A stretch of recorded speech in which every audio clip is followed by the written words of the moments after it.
Hello అండి అందరికీ. ఈరోజు మా పెద్దబ్బాయి లంచ్ బాక్స్ కోసం అయితే పెరుగన్నం తాలింపు చేస్తున్నాను.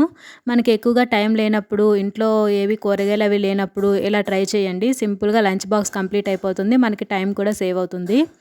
దీనికి పెద్దగా ఏమి ఇంగ్రీడియంట్స్ అవసరం లేదండి. ఇంట్లో పెరుగు, అన్నం ఉంటే సరిపోతుంది. పెరుగు, అన్నం బాగా మిక్స్ చేసుకొని ఒక పక్కన పెట్టుకోవాలన్నమాట. అలాగే ప్యాన్‌లో ఆయిల్ వేసుకొని ఆయిల్ హీట్ ఎక్కాక పోపు దినుసులు, ఎండుమిర్చి, పచ్చిమిర్చి, కరివేపాకు వేసుకొని బాగా ఫ్రై చేసుకోవాలి. ఇవన్నీ బాగా ఫ్రై అయిన తర్వాత ముందుగా మనం రెడీ చేసి పెట్టుకున్న పెరుగన్నాన్ని ఇందులో వేసుకొని బాగా మిక్స్ చేసుకోవాలన్నమాట. తాలింపు వేడిగా ఉన్నప్పుడే పెరుగన్నం అంతా కూడా మిక్స్ చేసుకుంటే ఫ్లేవర్ చాలా బాగుంటుందండి.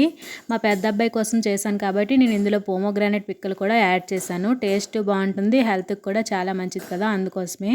నేను ఎక్కువగా దేవుడికి నైవేద్యంగా ఈ పెరుగన్నం తాలింపు చేస్తుంటానన్నమాట శుక్రవారం పూట. కానీ ఈసారి టైం ఎక్కువ లేదు లంచ్ బాక్స్ కోసం అని చెప్పేసి తొందరగా ఈ పెరుగన్నం తాలింపు అయితే చేసేసాను. ఇది హెల్త్కి కూడా చాలా మంచిదండి, ఒంటికి చలవ చేస్తుంది, పిల్లలకు కూడా ఇష్టంగా తింటారు. మీరు ఎప్పుడైనా ఇలా ట్రై చేస్తే కామెంట్ చేయండి.